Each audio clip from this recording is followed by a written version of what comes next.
Përshëndetje kudo që jeni, sot do të flas për një tematik besoj që është shumë interesante për gjithë të përfshirët, domethënë në profesion, në financat, në tregjet e kapitalit, në stoqet e tregje, por edhe njerëzit të cilët shprehin interesim dhe kanë edhe duan të mësojnë më shumë se si funksionon likuiditeti dhe paraja, sepse zakonisht këto dy terme edhe këto dy, si të themi, edhe koncepte, por edhe praktika të financës globale tentohet të ngatrohen, domethënë përzihen gjitha kablat edhe si themi krijohet një masë e madhe e paqartësisë gjithandej në publik, por edhe në mesin e politik bërzëve, që nga bankat komerciale deri tek bankat qendrore, politikanët, politik bërësit në përgjithësi në vende ndryshme që janë përgjegjës për mandatet e tyre që i kanë marrë nga populli në parlamentet që i përfaqësojnë etj. Pra, pa u zgjeruar te masë, është më rëndësi ta kuptojmë që likuiditeti si funksion i tregjeve të kapitalit, por jo vetëm, është domethënë një ndër njësitë më të rëndësishme që bën të mundun qarkullimin financiar, e bën të mundun funksionimin e krejt arkitekturës edhe aparatit të tregjeve të kapitalit. Kemi dy lloje të kuptimit të likuiditetit. Kemi likuiditeti i cili funksionon në bazë të përqimit të paras prej pikës A në pikën B nëpërmjet të bankave komerciale. Natyrisht ato ushqimin e marrin prej bankave qendrore, sepse ta kemi të qartë, çdo mbrëmje pas orës 6 të mbrëmjes, çdo bankë komerciale raporton tek banka qendrore për të cilën ata janë përgjegjës për rregullim. Për shembull, bankat komerciale në Angli i raportojnë bankës qendrore angleze ose bankës qendrore të Anglisë në lidhje me pozicionin e tyre të keshit, në lidhje me pozicionin e tyre të kredive, sa kanë kriju kredi, sa kanë kriju cash, mos harrojmë kemi atë fractional reserve system, sistemin ku si edhe credit creation system, sistemin e krijimit të paras ose të kredisë nëpërmjet paras. Për çdo fund ose dollar ose euro që depozitohet, krijohet një linjë re kreditimi. Domethënë është brenda gjithë kësaj farë, si themi, guacës së madhe të tregjeve të kapitalit, të tregjeve të derivateve, të bankingut, edhe të huamarrjes, edhe huadhënies, edhe linjave të kreditit. Natyrisht që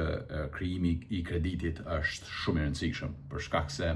mënyra se si krijohet krediti është bukur i rëndësishëm ta kuptojmë, edhe pse duhet ta kuptojmë. Për shembull, ka shumë, nëse shkoni në YouTube dhe i përcjellni shumë nga ngjarjet e fundit, sepse tematike madhe është bërë tashmë ashtë duke ardhur një krizë re financiare, kemi me pas një far crash, kjo far AI bubble kjo fluska e madhe, domethënë AI do të shpërthej etj. Pra, për shkak të gjitha kanë origjinën pikërisht te ideja kryesore që ka dalë që nga viti 2008-2009 me rënien e bankave dhe të tregjeve të kapitalit si edhe humbjeve multitriljardshe të linjave të kreditit në vitin 2007-2008, ku shumë teori konspirative dolen në pa edhe në horizont gjithandej diskursit publik, duke folur, duke trajtuar çështjen e krizave të ashme se si bankierët, politikanët e caktuar, për shembull Hank Paulson, që ka qenë ministri i financave në George Bushin në kohën e krizës kreditore të vitit 2008, është target kryesor i sulmeve të konspiracionistëve, por po ashtu janë edhe entitetet më dha siç janë Goldman Sachs, JP Morgan, BlackRock, e shumë kompani ndryshme, entitetet fuqishme, super fuqishme financiare, të cilat e mbartin me vete atë farë, si themi, atë farë rëndesën e madhe publike të diskursit publik, sepse teoritë konspirative thonë që bankierët, domethënë, kanë shtypur paratë e madhe në sistem, kanë vërshuar këtë sistemin financiar me para, me likuiditet, me cash, edhe me asete të pavlefshme, por që e kanë bërë të mundur, të pavlefshme për masën, për popujt, për konsumatorin, por kanë bërë të mundur, si themi, pasurimin e këtyre njerëzve dhe këtyre entiteteve, që ka një farloj të vërtetet deri diku, për shkak se mos harrojmë, një mas e madhe unë shpesh edhe trumpetoj këtë edhe në media sociale edhe në paraqitjet e mia mediale, që një mas e madhe e 13 triliard dollarëve sa janë shtypur mas vitit 2008 si rezultat ose pasojë për ta ndihmuar ndaljen e gjakderdhjes hemorragjisë bankare, kreditor bankare të bankave perëndimore, ky 13 triliard hala akoma domethënë operon brenda sistemet të ndryshme financiare, operon për shembull është në duart e shumë kompanive të cilat tashmë kanë marrë këtë farë krejt boshllëkën në ngarkesave të borxheve kreditore të bankave edhe e kanë kriju entitetet private, kapitalit privat, private capital, private markets, siç njihemi për shembull. Shumë kompani, sidomos koncentrimi i madh është në Gjermani, shumë kompani të vogla, kompani fintech, startupe, që origjinën e kanë nga një VC, nga një venture capital ose nga një angel investor, origjinën e kanë pikërisht që ajo para ku merret, prej ku merret, pra, nuk është prej bankave direkt, po është prej bankave nëpërmjet shitjes edhe blerjes së borxhit. Për shembull, banka Commerzbank në vitin 2012 ka lëshuar një masë të madhe të shitjes së borxhit të saj me të lirë. Për shembull, ta ka shit një pako të CDS-ve. CDS janë këto farë produkte të kontratave të borxhit që bankat para 2007-2008, po tash që kanë rifilluar ta shesin, ja shesin klientëve të ndryshëm, ja shesin si themi entiteteve ndryshme që kanë raport komercial me to. Për shembull, ta zëm Banka Emanuel i ka një vlerë prej 1 miliard euro dhe CDS, nuk i do ato për shkak se ato janë toksike ti mbash në fletën tënde financiare. Çka bën ti flet me një bank tjetër, ta zëm Donika banka ose Azemi banka ose çfarë do lloj banka entitet tjetër ose edhe jo bank, non-bank entity siç njihen. Edhe i thot a ke dëshirë ta blesh këtë borxh në mënyrë që të shes Donikës edhe Azemit, dhe Azemit ja shet dikujt tjetër. Në mënyrë që të ndihmosh ti mua me likuiditet, por në anën tjetër edhe ta çliroj free up space, thonë në balance sheet, ose ta çliroj një masë të madhe të fletës teme financiare, për shkak se kjo po më mbi ngarkon mua krejt modelin e punës dhe biznesit që e kam. Kështu që Emanueli ja shet Donikës, Donika Azemit, Azemi Aliis, Alia dikujt tjetër, dikush tjetër, dikujt tjetër. Pra, krijohet një farë lloj mase zinxhirore e cila mbështetet nga bankat qendrore, nuk është ilegale. Nuk është një punë ndyrë, nuk është një punë pa ftyrë, nuk është një punë pa moralshme, sepse duhet të jemi të qartë. Kjo mua personalisht më pengon shumë kur flasim për tregjet e kapitalit, edhe për sistemin bankar e financiar në përgjithësi. Njerëzit vijnë prej këndeve të cilat ju imponon moraliteti tyre ose principet si themi ato vlerat e tyre morale, etike, etj që është e vlerësuar, e vlerësoj, e pranoj natyrisht, gjithë kemi kufizime morale, etike, por duhet të jemi të qartë dhe ta kemi parasysh që financa, sidomos financa globale, tregjet e kapitalit nuk funksionojnë mbi atë bazë. Përderisa ti paran nuk e çon në drogë, paran nuk e çon në vende të cilat nuk duhet të armatosen, për shembull për shkak se ushqen luftën, ta zëm kohëve të fundit me Rusinë kemi. Edhe përderisa nuk thehen sanksione dhe nuk krijohet, nuk ushqehet krimi me këto para, mënyra se si operon e gjithë arkitektura e tregjeve kapitale nuk përfshihet brenda suazave të një moraliteti ose të një kodi etik specifik, individual ose kolektiv. Për këtë arsye deshta vetëm si disclaimer, si sqarim ta përfshi këtë në këtë diskutim për shkak në këtë paraqitje për shkak se unë mendoj që pikërisht niveli i madh i ignorancës që ekziston, edhe që gjithmonë ka ekzistuar më herët, që ka ardhur nga kënde të ndryshme, njerëz të cilët nuk janë profesional në fushë, por kanë dhënë gjykime mbi procese të caktuara brenda sistemit financiar, brenda arkitekturës financiare, brenda arkitekturës gjeopolitike, brenda rrethanave dhe ekosistemit të kaluar dhe të tashëm, po e keq informojnë publikun. Pra këtë arsye duhet të sqaroj të gjithë. Pra të kthehemi tek likuiditeti, tek raporti me kredit marrjen, kredit dhënien, kredit krijimin, edhe si që thash isha duket nëse nuk kom harru, jemi pikërisht te momenti kur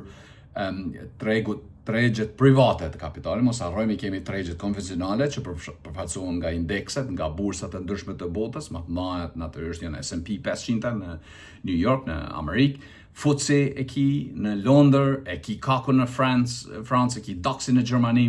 si edhe vina të tjera më të vogël. Hang Seng në fakt është duke i te i kalu Kakun edhe DAX-in edhe deri diku edhe FTSE-in, edhe gjasat janë që brenda 2-3 viteve mund të arrijë deri në masën ku mund të i bëj konkurrencë edhe S&P 500, sidomos nëse kemi shpërtimin e AI bubble. Tashti te kjo AI bubble dua ta jap një sqarim për shkak se shumë njerëz mendojnë që është hap një farë lloj mase e madhe panikut, lexon edhe në si themi në mjetet e informimit konvencional si një FT, në Guardian, në Telegraph, The New York Times, Wall Street Journal etj. Por unë jam pakës kam një stans tjetër tek AI. Siç e ka thënë edhe vetë Jeff Bezos, që AI nuk është një bubble e madhe si që është u fryt qaq shumë sa që ka më shpërthy, sikurse që na ka pas shpërthy në 2000-in.com-i, por është një bubble industrial. Kuptimin çka do thotë kjo bubble industrial, duhet të deshifrohet kjo, për shkak se është më e rëndësishme për teleshikuesit, ndjekësit e mi ta kuptojnë.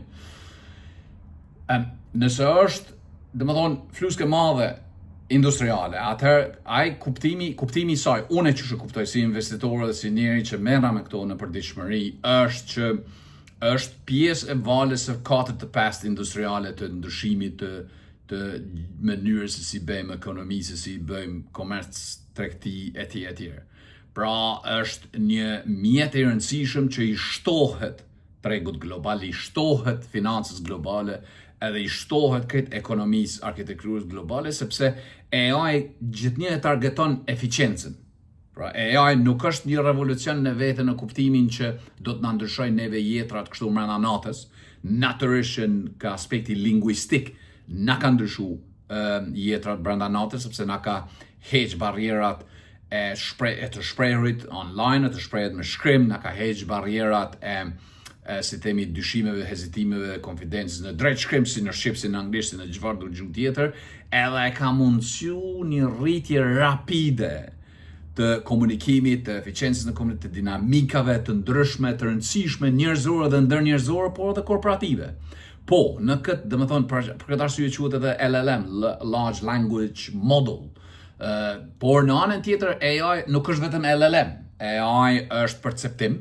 domethënë investitorët, ne që merremi me tregtim, që jemi në të kyçur dhe që ndjekim këto me pasion, edhe me profesion, ne shohim AI-n si mundësi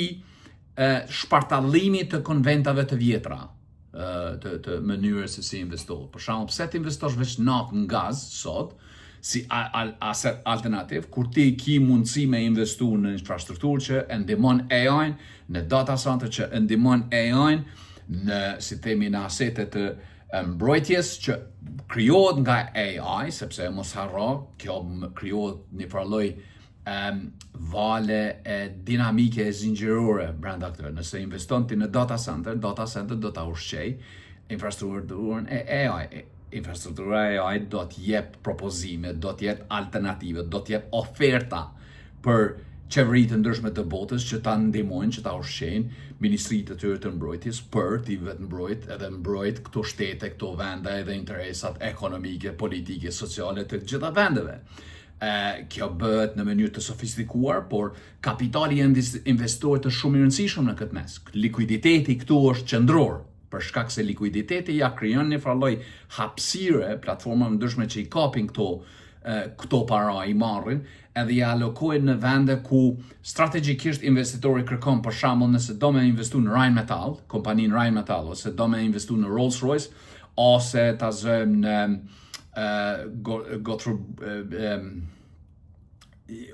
një nga këto kompanit,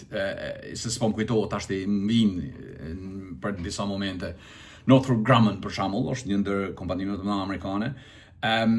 ose BAE Systems, ose Boeing etj. Ti nuk shkon tash investitori konvencional, Mos harrojmë kemi investitorët konvencional, institucional edhe kemi retail investors ose investitorët e përditshëm, njerëzit që kanë një masë të kufizuar të kapitalit të kishit, të duan të investojnë, ata quhen retail. Edhe këta njerëz për shembull e kanë kapacitetin shumë më të vogël si për resurse, si për të bërë më tepër research, si për të bërë kërkime të duhura dhe të targetuara për t'i arrit këto farë si themi yieldin ose kthimin më të mirë në investimet e tyre,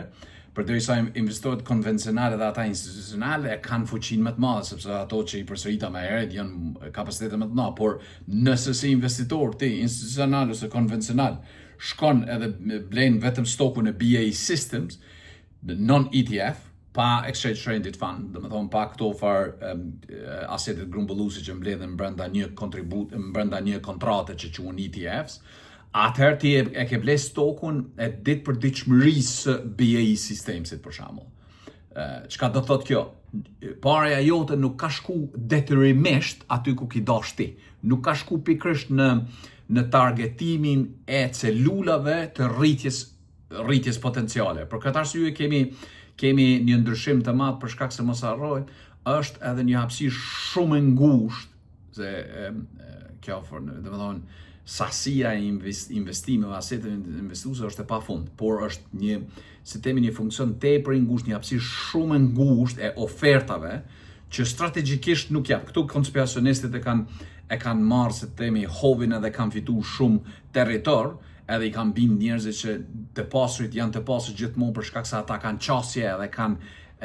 si themi informacione sekrete të tregut që nuk plasohen në publik. Ka të drejtë, natyrisht ka të vërteta edhe aty, por duhet të jemi të qartë se brumi i krejt problematikës edhe i kompleksitetit vjen pikërisht te mënyra se si krijohet çaj produkt. BAE System e krijon stokun e vet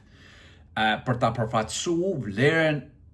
jo vetëm vlerën e kapitalit, market cap, të kompanisë BAE System, por edhe vlerën e perceptuar të BAE System në të ardhmen, për shkak se japen ato forecast që nifen, domethënë japen parashikime të mënyrës se sa do të jetë përfitueshmëria e BAE Systems në 6 muajt, në 18 muajt, në 2 vite, 5 vite, 10 vite etj. Amerikanët e kanë zakonisht deri 2 vjet, anglezët e përdorin 5 vjet stadin, përderisa evropianët nuk kanë hiç në fakt, që është problematike shumë për eficiencën e kapitalit, për këtë arsye kemi kriza në Evropë, por në Angli dhe në Amerikë kompanitë janë më të strukturuara, sidomos kur vjen te puna para indeksave dhe indeksimit. Kështu që ti nëse blen BAE System nuk do të thotë që ti ki ble asete alternative ose asete të fuqishme të forta që do t'japin ty një farë yieldi në kthim në investimin ton, për shkak se mënyra se si strukturohet ai produkt kur ta alokohet kapitali merr drejtime ndryshme. Për shembull, nganjëherë ti ju bën pyetje asset managerëve ose menaxherëve të cilët po i menaxhojnë pasurinë tënde ose investimet tuaja. Unë kam gati përjavshëm takimet me menaxherin tim personal. Dua ta sqaroj që nuk flas në emër të trustit, sa për sqarim, nuk e përfaqësoj trustin, i shpreh mendimet e mia puro të mia, edhe nuk shpreh mendimet të cilat i shpreh në trust, për shkak se ajo është strategji tjetër, përderisa unë po flas për si themi nga aspekti im profesional dhe dua qasja ime të kuptohet edhe mirë kuptohet në atë mënyrë. Pra kur referohem të asset managerët, kam fjalën për asset managerët për njerëzit të cilët e mbikëqyrojnë pasurinë time, por që natyrisht operatori kryesor i kësaj jam vetë unë, por që duhet të jemi qartë, duhet të jem transparent dhe korrekt me ju. Jam në kontakt të përjavshëm me të, për shkak se i vë në presion portfolion, për shkak se nuk dua të jem rahat, nuk dua me flajt rahat çdo natë të mendu që rregull, jo na aloku parat, jo është lock edhe pritet trading. Jo, mënyra se si unë e perceptoj është krejt tjetër qysh, por kjo është një temë tjetër që duhet diskutohet dhe kam qef me diskutu me ju dikur ma vonë, ndoshta masi ta kryj mandatin e trustit për shkak se natyrisht krijon keq kuptime etj. Por duhet të jemi qartë që e gjithë procesi likuiditet, alokim, identifikim dhe targetim i një aseti Unë mora shembull BAE Systems, po mundet me qenë Northrop Grumman, mundet me qenë Boeing, mundet me qenë Leonardo, mundet me qenë Airbus, whatever, në sektorin e mbrojtjes. Duhet t'jesh domethënë sy hapur se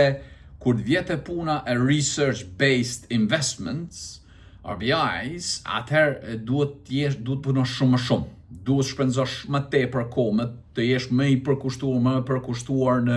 se ku po shkon kapitali, ku je tu fut kapitalin. Kështu që po nganjëherë këto kompani, këto entitete nuk ta afrojnë ty mundësinë për me pas qasje si themi tangibile të përafërt me ato që don me ambicet që i ki, me targete që i ke përcaktu vetë për portfolion tënde, por çka bën ata ta ofrojnë një ETF ose ta ofrojnë një farloj kompozicioni tjetër të investimeve që është në shumicën e kohës me të thënë të drejtën është a waste of a bloody time, po ma mendje, por megjithatë është si themi një farë forme e sigurisë për shkak se kthimin e ki just pak mbi minimalen, ndërsa ekspozimin e ki pakës më të madh, por nuk është aq i penetrueshëm ose si ETF ose si kompozicion tjetër i kontratave ndryshme që nuk kanë përmbajtje derivatorë ose kanë përmbajtje si themi direkt në asetet e cilat ekspozohen në indekset kryesore të botës. Për shembull, ta zojmë Microsofti. Microsofti është lineare, nuk ka bipolaritet aty. E ki veç Microsoftin, çka blen me Microsoft? Brenda indeksit, edhe brenda indeksimit, brenda kualifikimit të strukturës asetore të Microsoftit, nuk është vetëm kompjuteri, nuk është vetëm fiber network, nuk është vetëm data, edhe si themi kontrata që i ka me korporatat ndryshme Microsofti për mirëmbajtje, për procese, për si themi për çu eficiencë biznesore ekonomike për këto korporata, për shembull i kanë këto subscriptions, antarësimet e tjera. Microsofti pra është lineare, Microsofti nuk futet në aspekte ndryshme ku për shembull si me e shitjet laps, ta zojmë, që stilograf që i themi në Kosovë, çfarë ngjyrë mja dhon ose ka pakun pja heqin, po shesin vetëm kimikun. Stilolapsin përderisa me kapak vjen me një çmim pakës më të shtrejtë për shkak se është një komponent shtesë, domethënë i ke dy komponente, ose për shembull shumë kompani tjera marrin një qasje tjetër, marrin nuk po ashtu po hapi këto se mos po krijojnë në far shpërthim ngjyrash diku, po nëse e merr një çfarë do lloj stilolapsi ta zojmë, edhe fillon ta shmonton, ta kish parasysh që kjo është ajo pikërisht ajo ideja e se si funksionon likuiditeti në një masë të madhe të krejt arkitekturës financiare globale. Pra, bankieri, asetin financiar nuk ta shet vetëm kështu si wholesome, si njësi e plot, nuk e dia po sheni këtu në barë, ta shet me copa, ta shet ku i konvenon që margjinën ta mbroj e para, e dyta ta mbroj pozicionin në treg, sepse nuk mund ta jep çdo kapak stilolapsit ty, ta shes krejt ato, ta krijoj një masë të keshit të vetë dhe të del para aksionarëve dhe thot shikoni, sot keni investu $3, i keni marrë 6, pse si kemi shit kapakun, na ka mbet akoma trupi, fyshti tash ti duhet edhe gypa të tjera, edhe instrumente të tjera që janë pjesë stilolapsit, vjen koha që ti shesim. Natyrisht ajo është strategjia, po ai nuk ta shet ty krejt lapsin. Pra, domethënë nuk e di nëse është si shembull i koklavitun ndoshta, kërkoj ndjes, por besoj se e keni kuptuar se çka është, se çysh funksionon kjo strategji. Prandaj likuiditeti vjen me formate ndryshme kur vjen te puna, për shembull, keq kuptimet ku i kemi na te paraja. Natyrisht të gjithë jemi si themi jemi të kujdesshëm se si pozicionohemi te paraja. Unë e përmenda më herët aspektin etikës, moralit, aspektet të ndryshme të cilet duhet merren parasysh për shkak se fundit jemi njerëz, por duhet ta kuptojmë po ashtu që paraja si funksion i rëndësishëm i ekonomisë, lere bankingun, lere tregjes kapitale, por ekonomisë në përgjithësi, është metodë këtë tjetër e punës. Mund të themi, është domethënë paraja e përditshme që e përdorim, paraja që paguhemi rrogat, paraja që deri në momentin kur nuk e prej kredin, borxhin, ajo para është tjetër, është domethënë brenda funksionit të emnishit, që banka qendrore kanë një sasi të përkufizuar të masës së paras që duhet ta lejojnë ata në treg, sepse natyrisht kontroll. BCE-ja kontrollon gjithë hapësirën, gjithë horizontin e eurozonës kur vjen te puna keshit, për shkak se rreziku është që nëse bën lëshim të madh të paras,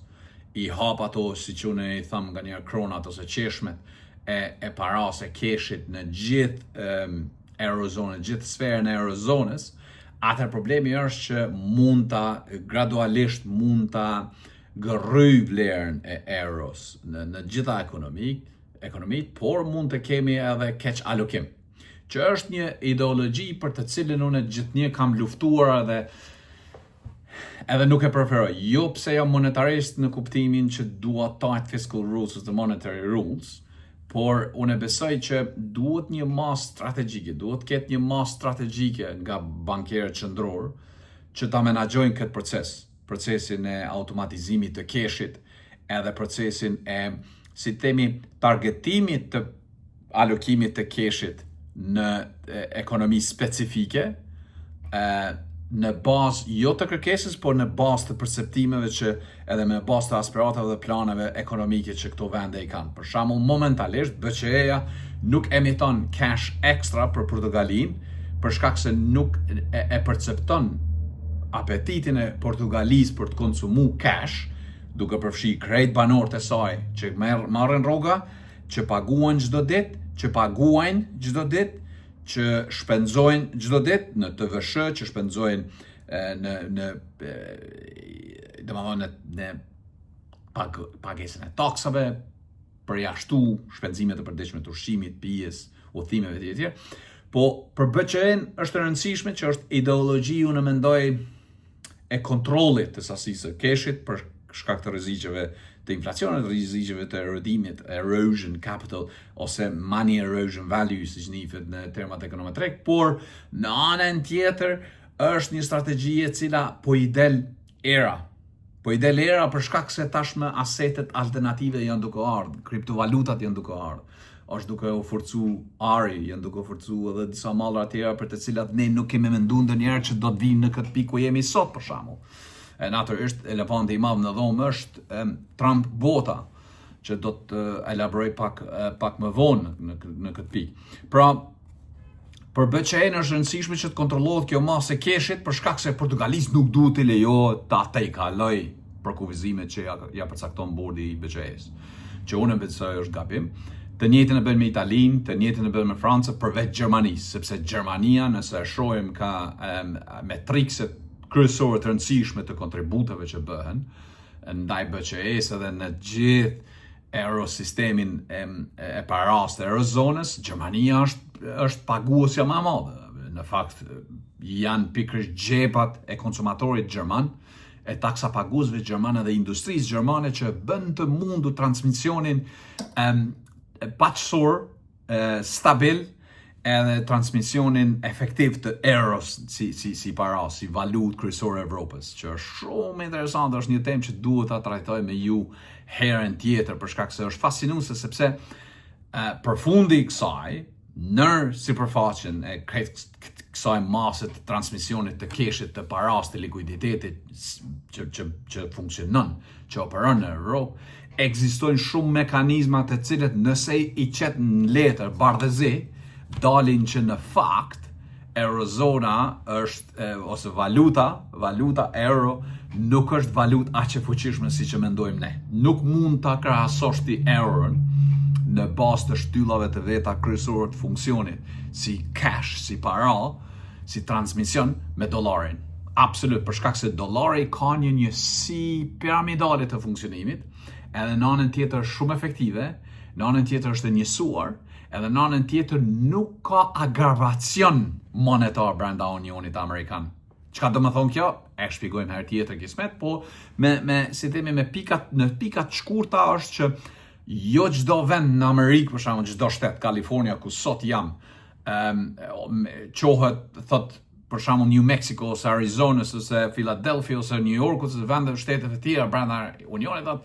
ka dalë zone alokimet për dollarin duhen për dollarin e Kalifornisë duhen me qenë më të mëdha për shkak se ekonomia e Kalifornisë është gati më e madhe në Amerikë, ose çohet New York dhe qysh, unë jam kryeqendra financiare e botës, çka jeni të fol? Unë duhet me pas alokim më. Domethënë në Amerikë nuk ndodh kjo, ndodh në Evropë. Po flasim herë tjetër pse, arsyet pse. Nëse nuk harroj. Po duhet që ju të mbani si themi në orë edhe të më shkruani të mjoftoni se për çka kam fjalën edhe kur ju dëshironi që unë të flas në lidhje me këtë punë. Pra, mos e përzili kujditetin me cashin, me paran. Janë dy gjëra krejt tjera. Funksionojnë me krejt arkitektur tjetër, funksionojnë me krejt sisteme tjetër, me ndërvarësi të ndërlikume edhe krejt të ndryshme. Pra duhet të jemi të qartë. Për këtë arsye po ata qef që t'ju jep një farloj si temi për këtë diele, unë jam këtu pakës herët në Kalifornia, por thash masi është e dile, po mundona që bile këto gjatë fundjavë kur gjej një hapësirë, një kënd të privatësisë time, ta ndaj me ju dhe të ndaj diçka që kam prekupojnë mu, se që kam ndaj une që janë të vyshme për ju, për një farloj, si themi, për një farloj motivimi për fundjavë për ashtu, po pa ju lodh tepër, pa ju marrë kohë tuja, familjeve tuja dhe vendeve ku jeni e çka bëni, dua t'ju falenderoj, faleminderit përzemërsisht për ndjekjen gjithë mbështetësve të mi, mos harroni subscribe, like it nëse doni me like, nuk është problem, nuk e marr shumë personale, unë fundit i bëj paraqitjet e mia jo për like, i bëj ato për të hap mesazhin e mirë, për të informu, edhe për të kriju rrjet të transparencës, të efektivitetit, të edukimit, edhe të kujdesit, sepse bota, si që thash shpesh, e tham në reels, e tham të ju tash, do ta them gjithnjë, jemi në fazën e dispersed uncertainty, do të thonë pasigurisë së shpërndar gjithandaj botës, edhe brenda këtij ekosistemi do të ketë shumë mundësi. Unë jam shumë pozitiv për këtë botën e re, do të ketë shumë mundësi për të investuar, do të ketë mundësi për të rrit si njerëz, për të rrit, për të eduku, për të motivu, për të bërë gjëra të mira. Edhe për këtë arsye unë kam qejf me dhon një farë kontributi, kështu që po shpresoj që ju e vlerësoni. Mos harroni subscribe, gjithat mirat, faleminderit shumë, mirupafshim deri herë tjetër.